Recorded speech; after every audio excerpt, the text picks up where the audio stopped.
Summer வந்தாச்சு. What's your plan for this holiday? எங்க கிட்ட விட்டுருங்க, நாங்க பாத்துக்கிறோம். GT Holidays. GT Holidays, South India's #1 travel brand. இனி வீட்லயே பானிபூரி செய்யலாம் எல்லாரும். ஆச்சி பானிபூரி கிட். பொள்ளாச்சி பாலியல் குற்ற வழக்கில் ஈடுபட்ட 9 பேருக்கும் வாழ்நாள் சிறை தண்டனையை மகிழா நீதிமன்றம் கொடுத்திருக்காங்க. இந்த பொள்ளாச்சி தீர்ப்பை பத்தி உங்க பார்வை என்ன? இந்த தீர்ப்பு அப்படின்றது பலதரப்பட்ட வருங்கால இளைஞர்களுக்கு ஒரு பயத்தை ஏற்படுத்தக்கூடிய ஒரு தீர்ப்பு தான். கடைசியில் இப்போ வழங்கப்பட்ட தீர்ப்புல 9 பேர் குற்றவாளிகள் போட்டி போட்டுக்கிட்டு இருக்காங்க. அருளானந்தம் அதிமுக பிரச்சாரத்துல இருந்திருக்காரு, அந்த அமைச்சர் கூட நெருக்கமா இருக்கிறாரு, அவர் கூட இருக்க புகைப்படங்கள்லாம் இருக்கு. அப்ப எதிர்த்தரப்பு என்ன சொல்லுது? இல்ல இதுல இருக்க இன்னொரு ஆளு காங்கிரஸ்ல ஒரு கூட இருக்கவர் கூட நெருக்கமா இருக்காரு, ஒருத்தர் திமுக மாவட்ட செயலாளர் பையன் கூட நட்பா இருக்கிறாரு. இப்படி எல்லாம் வாதங்கள் ஏற்பட்டுச்சு. கடந்த 2019 பிப்ரவரி மாதம் 13ஆம் தேதி நடந்த சம்பவம். புகாராக 25ஆம் தேதி கைது செய்யப்படுறார்கள். பிப்ரவரி மாதம் 2021 மே ஜூன்ல தான் அதிமுக ஆட்சி போகுது. அப்ப அதுலயே 2.25 ஆண்டு 3 ஆண்டுகள் போயிடுச்சு. இப்போ அதிமுக ஆட்சி போய் திமுக ஆட்சி வந்துருச்சு 2021 ஜூன்ல. 4 வருஷம் இதுல 4 வருஷம் வந்துருச்சு. அப்போ 6.5 வருஷம் இந்த கேஸ் சரியா போயிருக்கு. அன்னைக்கு சர்ச்சை ஏற்பட்ட போது பேசப்பட்ட விஷயம் இன்னைக்கு தீர்ப்பு வழங்கும் போது பேச மாட்டேன். இதுக்கு நடுவில் இந்த கேஸ் என்ன நடந்துகிட்டு இருக்குன்னு நம்மளா பார்த்தோமா? யாரா பார்த்தாங்களா? ஆனால் இதுல கூர்ந்து கவனிக்கப்பட வேண்டிய விஷயம், சிபிஐ ரொம்ப தரவா இந்த வழக்கை நடத்தியிருக்காங்க அப்படிதான் சொல்லணும். அரசு தரப்பில் 205 ஆவணங்களை கைப்பற்ற, பென்ட்ரைவா இருக்கலாம், ஹார்ட் டிஸ்கா இருக்கலாம், லேப்டாப்பா இருக்கலாம், காரா இருக்கலாம். இந்த இடத்துக்கு கூட்டு போறாங்க. இந்த இடத்துக்கு கூட்டு போனதுக்கு எவிடன்ஸ் தடம் இருக்கா? அந்த அக்யூஸ்டுங்களோட கால் தடத்தை வரைக்கும் எடுத்து வச்சிருக்காங்க. ஒருத்தருக்கு 5 ஆயுள் தண்டனை, ஒருத்தருக்கு 4 ஆயுள் தண்டனை.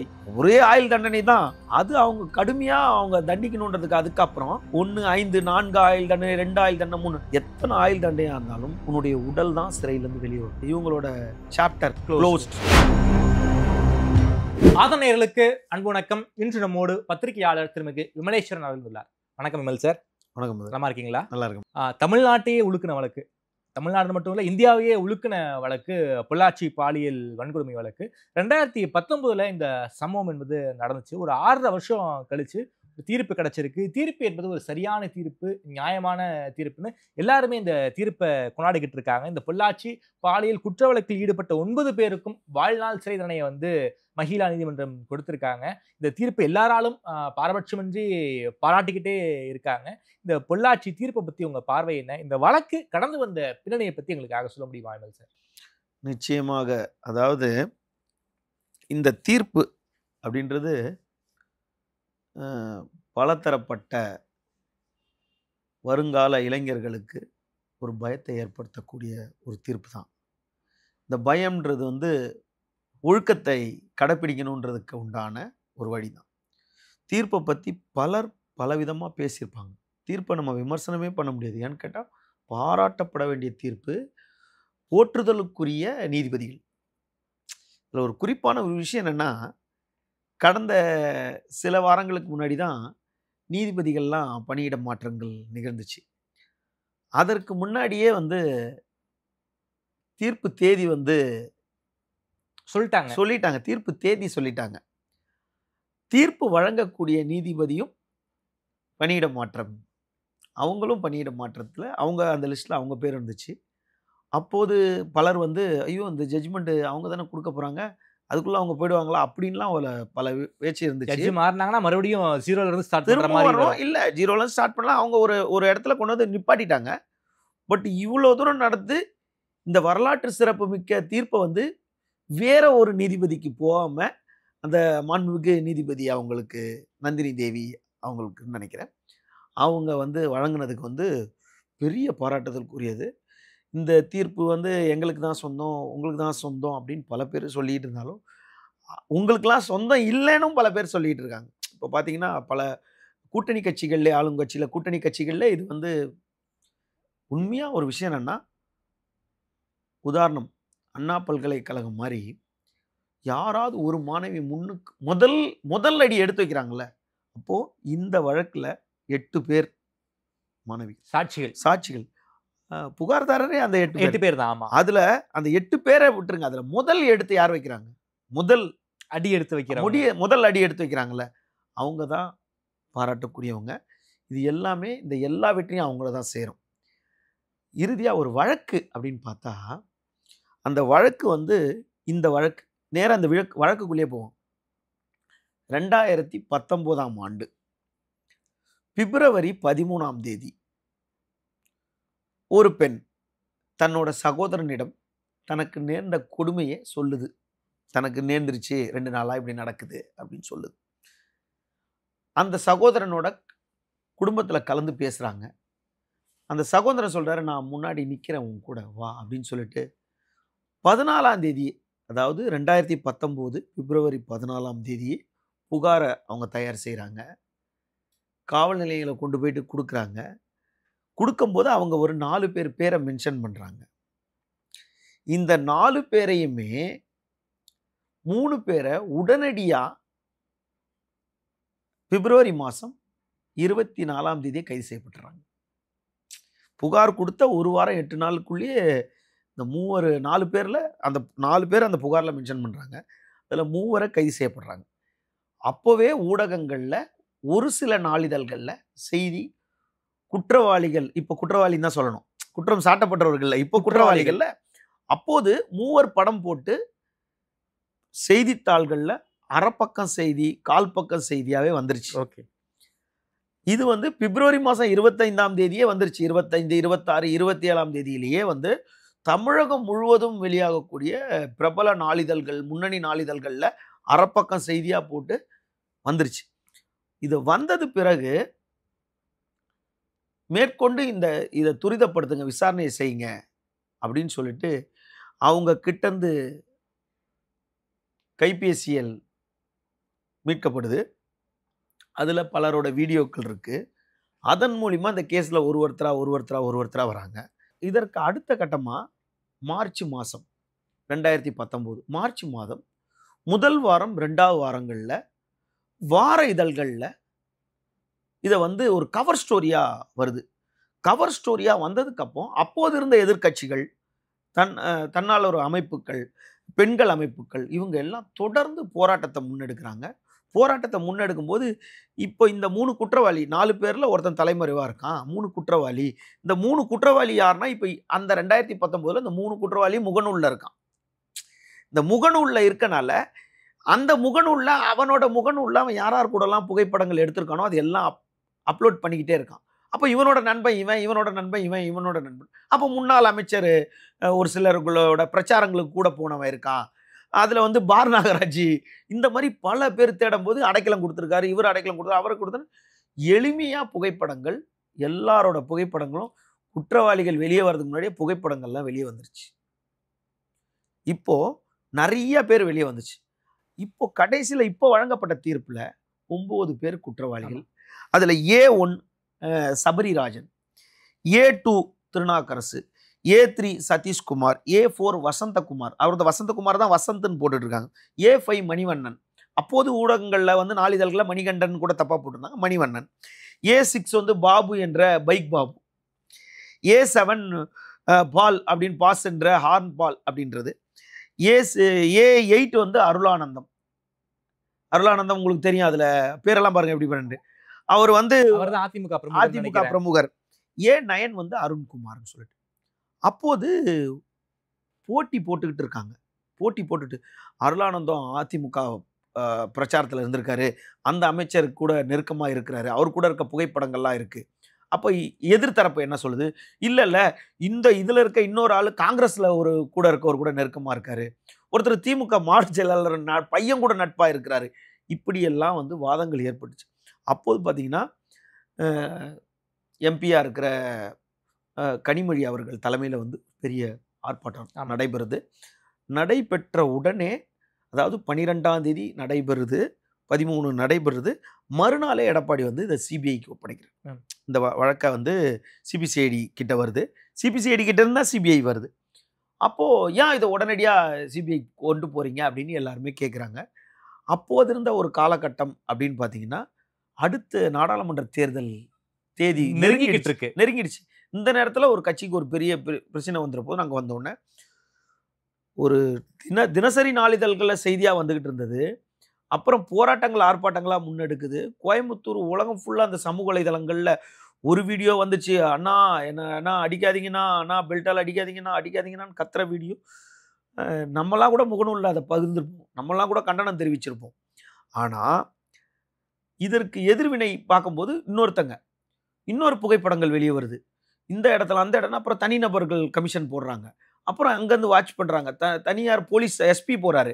எஸ்பி போயிட்டு என்ன பண்ணுறாரு, பேட்டி கொடுக்குறாரு. பேட்டி கொடுக்கும்போது என்ன பண்ணுறாரு, அப்போது இந்த அரசில் அந்த பெண்ணோட பேரே சொல்லிடுறாரு. அந்த பெண்ணோட படித்த கல்லூரியும் சொல்லிடுறாரு. அரசு ஜீவோ வெளியிடுது, அந்த ஜீவோலையும் அந்த பெண்ணோட பேரை சொல்லிடுறாங்க. அப்போ இப்படிலாம் நடந்து இப்போ அதே பிரச்சனை தான் அண்ணா பல்கலைக்கழகத்திலையும் வந்து பல்கலைக்கழகத்திலும் இது வந்து முதல் தகவல் அறிக்கை வெளியே வந்துருச்சு. அது தகவல்லையே மொத்த ஜீவோவையும் போட்டாங்க. இப்படிலாம் நடந்துச்சு. அப்புறம் ஜீவோ அதை மறுக்கப்பட்டுச்சு, அதை மூடி மறைக்கப்பட்டுச்சு. இந்த நிலையில இந்த கேஸ் வந்து தொடர்ந்து கேஸ் போயிட்டே இருக்கு. கடந்த 2019 பிப்ரவரி மாதம் 13ஆம் தேதி நடந்த சம்பவம். புகாராக வந்து 25ஆம் தேதி கைது செய்யப்படுறார்கள் பிப்ரவரி மாதம். அப்புறம் 2020 பிப்ரவரி வந்துருச்சு, 2021 பிப்ரவரி வந்துடுது. 2021 மே ஜூனில் தான் அதிமுக ஆட்சி போகுது. அப்போ அதுலேயே 2.25 ஆண்டு 3 ஆண்டுகள் போயிடுச்சு. இப்போ அதிமுக ஆட்சி போய் திமுக ஆட்சி வந்துருச்சு 2021 ஜூனில், ஜூலையில். இதில் 4 வருஷம் வந்துருச்சு. அப்போது 6.5 வருஷம் இந்த கேஸ் வந்து சரியாக போயிருக்கு.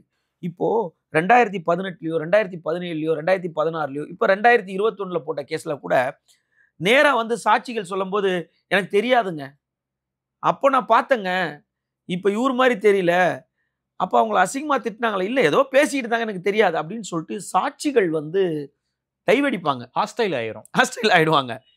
இது வந்து கேஸ் அக்கிட்டுவல் ஆகிடும், இல்லை வந்து கேஸை வந்து கம்பவுண்ட் பண்ணிடுவாங்க, இல்லை காம்ப்ரமைஸ் ஆகிடுவாங்க, கேஸ் வந்து டிஸ்போஸ் ஆகிடும், ஏதாவது ஒன்று இல்லாமல் போயிடும்.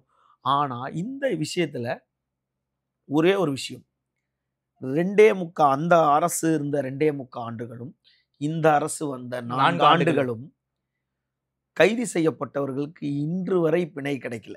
இன்று வரை சொல்ல முடியாது, 13ஆம் தேதி வரை பிணை கிடைக்கல, ஜாமீன் கொடுக்கல. அப்போ இது இந்த கேஸ் வந்து கரெக்டான ரூட்ல போயிட்டு இருக்கு.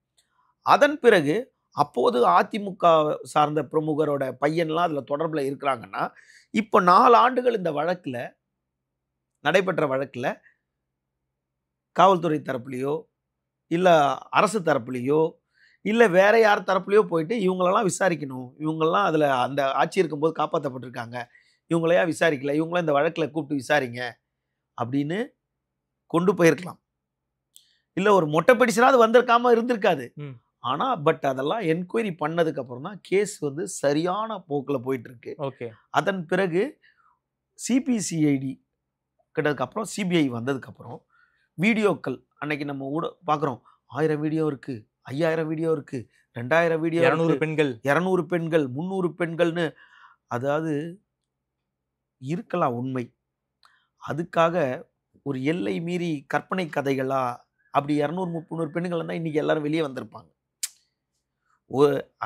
இதில் நீங்கள் பார்த்தீங்கன்னா இவங்க மேலே சாட்டப்பட்டிருக்க செக்ஷன் பார்த்தீங்கன்னா 120B கேட்டாவே கூட்டு சதி, அதாவது சதி திட்டம் கூட்டு சதி தான் 120B கான்ஸ்பிரசி. ஆமாம், நீங்கள் 120B போடுறாங்கன்னா நீங்கள் நிறையா பார்ப்பீங்க, வெளியே ஒரு மர்டர் நடந்துச்சுன்னா ஜெயிலுக்குள்ளே இருந்து சதி திட்டம் தீட்டினாங்க, அப்போ கூட்டமாக சேர்ந்து சதி திட்டம் தேடுறது.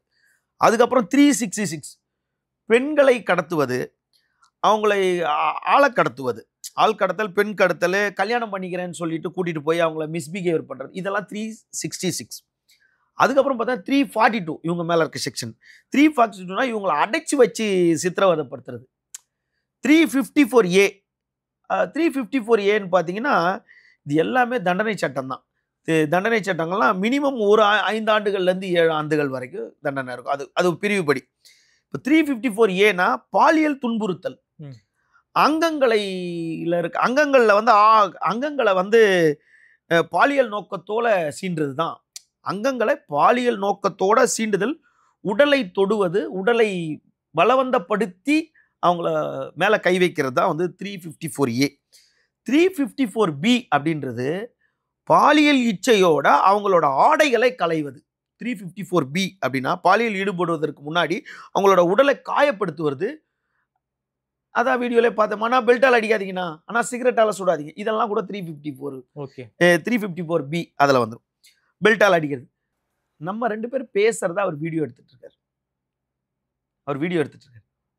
அப்போ நம்ம 2 பேர் ஒரு தவறு செய்யும் போது அந்த வீடியோ எடுத்தவரும் இந்த இதுல வந்துடுறாரு, அக்யூஸ்ட் ஆயிடுறாரு. ஓகே, ஒண்ணு.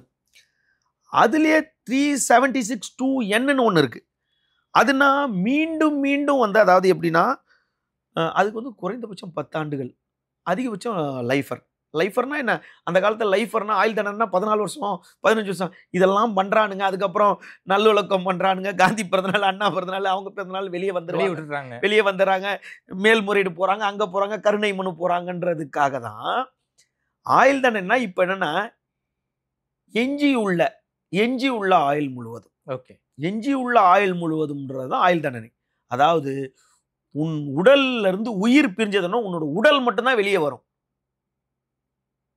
உடல்ல இருந்து உயிர் பிரிஞ்ச உடனே, ஏன்னு கேட்டா பல வழக்கறிஞருக்கு இதை பத்தி பேசியிருப்பாங்க.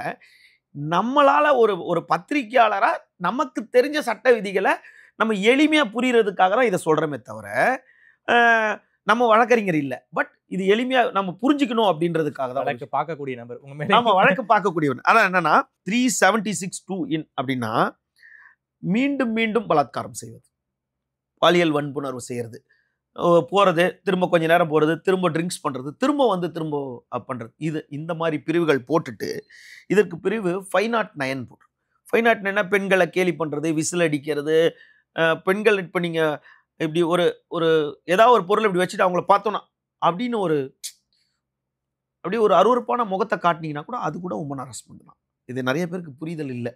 ஏன்னா ஒரு லேடிஸை பார்த்துட்டு அப்படின்னு ஒரு ஜெர்க்காயிட்டு ஒரு அருவருப்பான ஒரு தோற்றத்தை இப்படி காட்டினாவே அதுவும் உமன் ஹராஸ்மெண்ட்ல தான் வருது. அதுக்கப்புறம் அவர் மேலே போட்டிருக்கிறது 66, 67 இந்த மாதிரி ஆன்லைனில் போட்டது, சோஷியல் மீடியாவில் போட்டது, இப்படிலாம் போட்டுட்டு அதற்கப்புறம் கடைசியாக வந்து 66(4) உமன் ஹராஸ்மெண்ட் 4 போட்டிருக்காங்க. அது TNPW ஆக்ட் அதில் வந்துடுது. இது வந்து இந்த வழக்கு இளைய தலைமுறைக்கு ஒரு பாடமான தீர்ப்பு. ஓகே, இளைய தலைமுறைக்கு ஒரு பாடமான தீர்ப்பு. அந்த இளைய தலைமுறை பாடம்னா நான் 2 விஷயத்தை சொல்றேன். தப்பு பண்றவங்களுக்கு அந்த இளைஞருக்கும் பாடத்தரம், அதுவும் இளைய தலைமுறை தான்.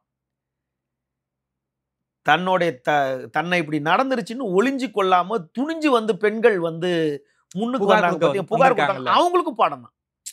கம்ப்ளைண்ட் பார்ட்டிக்கும் பாடம், அக்யூஸ்டுக்கும் பாடம் தான், இளைய தலைமுறைக்கு பாடம். 8 பேரை வந்து யாருக்குமே இன்னைக்கு வரைக்கும் பொது சமூகத்துக்கு தெரியாத அந்த அளவுக்கு ரொம்ப ரொம்ப ரகசியமா இந்த வச்சிருக்காங்க போலீஸ். ஆனா எல்லாரும் சொல்றாங்க அந்த ஆட்சி வந்துச்சு, இந்த ஆட்சி வந்துருச்சு, நம்ம அதுக்குள்ள போவே வேண்டாம், தீர்ப்புக்குள்ளேயே நம்ம போவே இல்லை. ஆனா ஒரே ஒரு விஷயம், தீர்ப்பு வந்த உடனே நம்மலாம் பேசுறோம். சர்ச்சை நடந்த உடனே ஊடகங்கள்ல, சமூக வலைதளத்துல போனவன, இன்னைக்கு சமூக வலைதளத்தை எந்த விதம் இல்லையா கீழே போய் அந்த கமெண்டை பார்த்தோன்னு திட்டுறது, மாலை போட்டு அவனுக்கு பிறந்தநாள் வாழ்த்து போட்டிருப்போம், கீழே வந்து ஆழ்ந்த இரங்கல்னு போட்டுருவான். ஏன்டா அதை படிக்க கூட அவனுக்கு டைம் கிடையாது. மாலை போட்டிருந்தாவே அவன் ஆழ்ந்த இரங்கல் தான் அவனுக்கு. ஏன்டா படிக்க கூட அவனுக்கு நேரம் இல்லாதனால பர்த்டேடா அப்படி, ஓ சாரியா, சாரி பர்த்டே, ஹாப்பி பர்த்டே அப்படின்ற அன்னைக்கு அப்படி ஒரு சூழல்ல இருக்கும்போது, அன்னைக்கு சர்ச்சை ஏற்பட்ட போது பேசப்பட்ட விஷயம் இன்னைக்கு தீர்ப்பு வழங்கும் போது பேசாம, இதுக்கு நடுவில் இந்த கேஸ் என்ன நடந்துகிட்டு இருக்குன்னு நம்மளா பார்த்தோமா? யாரா பார்த்தாங்களா? பார்க்கல. ஆனால் இதுல கூர்ந்து கவனிக்கப்பட வேண்டிய விஷயம், சிபிஐ வந்து ரொம்ப தரவா இந்த வழக்கை நடத்தியிருக்காங்க அப்படிதான் சொல்லணும்.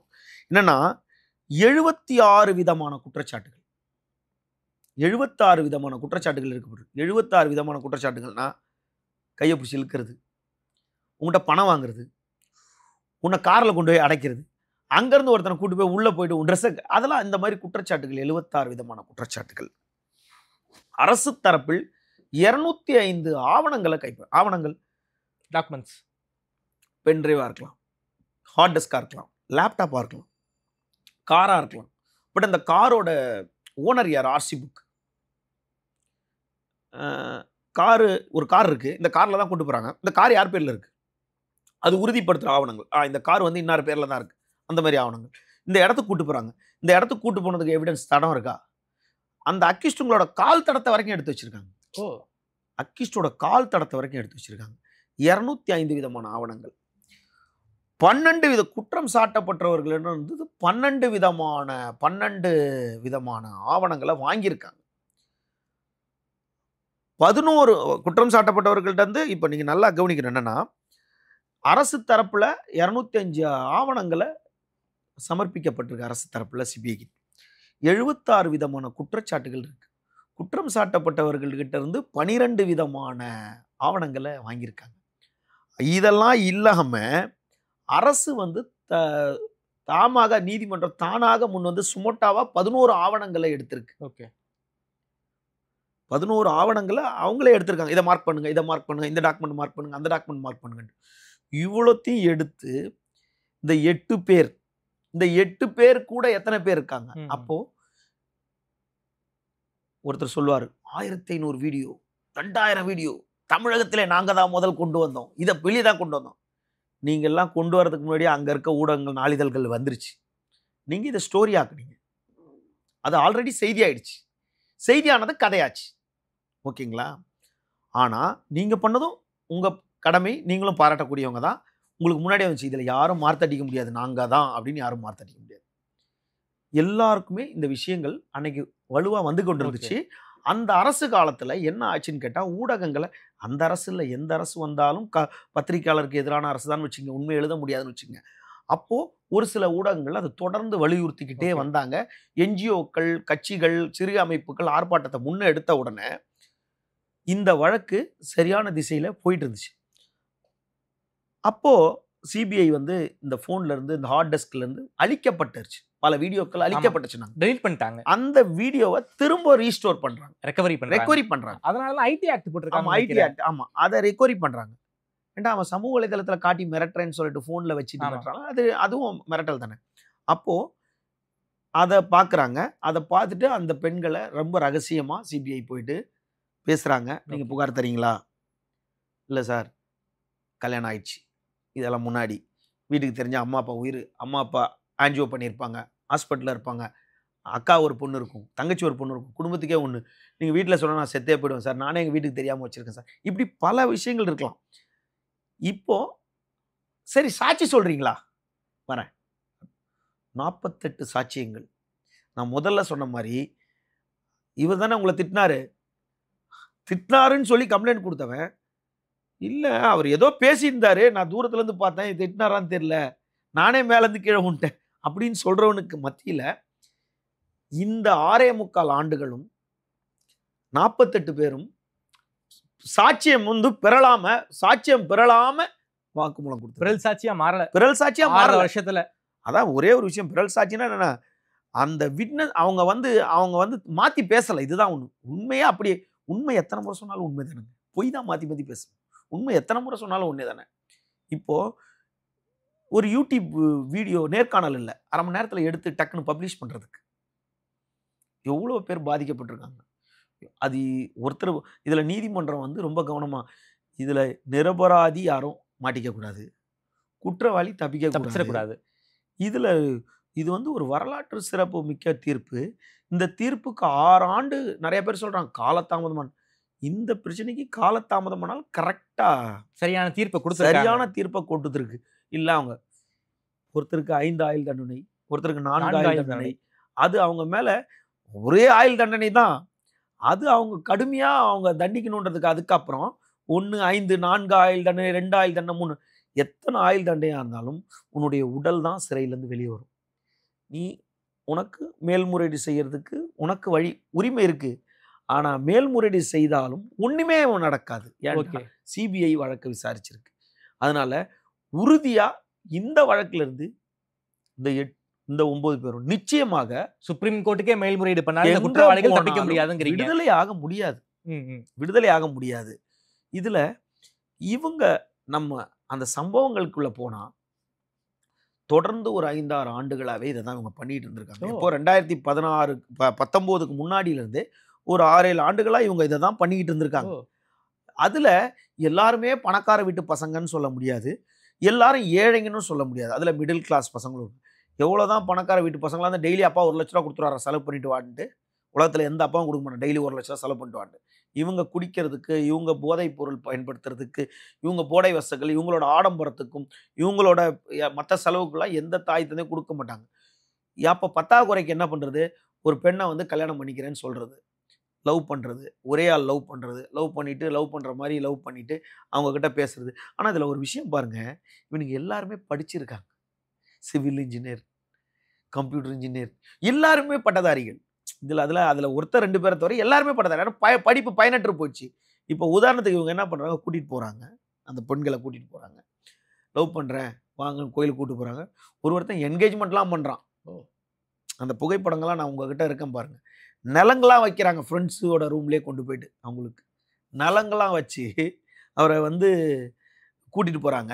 கூட்டிகிட்டு போய் என்ன பண்ணுவேன், சரி நான் உன்னை கல்யாணம் பண்ணிக்கிறேன், அப்ராட் போயிட்டு வரேன் அப்படின்னு சொல்லிட்டு, வா நம்ம அங்கே போகலாம், என் ஃப்ரெண்டு கெஸ்ட் ஹவுஸ் இருக்குது நாளைக்கு போகலான்னு சொல்லிட்டு அங்கே போகிறது. அங்கே இவர் கூட்டிகிட்டு போகும்போது, ஏய் வா இவ்வளோ தூரம் வந்துட்டோம்ல, ஏதாவது வா என் கூட கொஞ்சம் இரு, கொஞ்சம் கோஆப்ரேட் பண்ணுன்னு சொல்லிட்டு இவருடைய தாகத்துக்கு அவங்கள வந்து நான் கல்யாணம் பண்ணிக்கிறேன், உன்னை சத்தியம் பண்ணிடுறேன், god promise, mother promise, father promise, எல்லாரும் ப்ராமிஸ் பண்ணோன்னா ஒரு பொண்ணு நான் அடாப்ட் ஆகிடும் அந்த வயசில். அது என்ன, சரி ஓகே இவன் தானே நம்மளை கட்டிக்க போகிறாது, இந்த ஒரு வாட்டி தான் பரவாயில்ல அப்படின்னும் போது இவங்களுக்குள்ளே இருக்கும்போது அதை இன்னொருத்தர் வீடியோ எடுக்கிறான். அந்த இன்னொருத்தர் வீடியோ எடுத்தோன்னா கொஞ்ச நாள் பொறுத்து அந்த பொண்ணுக்கிட்ட பசை இருக்கா, பணம் இருக்கா, பொருளாதாரம் இருக்கான்னு கேட்டு அதுக்கிட்ட கொஞ்சம் வாங்க வேண்டியது, கொஞ்சம் வேலை செய்கிற பொண்ணாக இருந்தால் கொஞ்சம் பணம் வாங்க வேண்டியது, இல்லை வீட்டில் பணம் எடுத்துகிட்டு வான்றது, இல்லை நீ எதனா பிளாக்மெயில் பண்ணுன்றது ஒரு கட்டத்துக்கு மேலே. அப்படி பண்ணலன்னா வா இவங்க கூடலாம் இருக்க அந்த வீடியோவை பப்ளிஷ் பண்ணிடுவேன்னு சொல்லி மிரட்டுறது.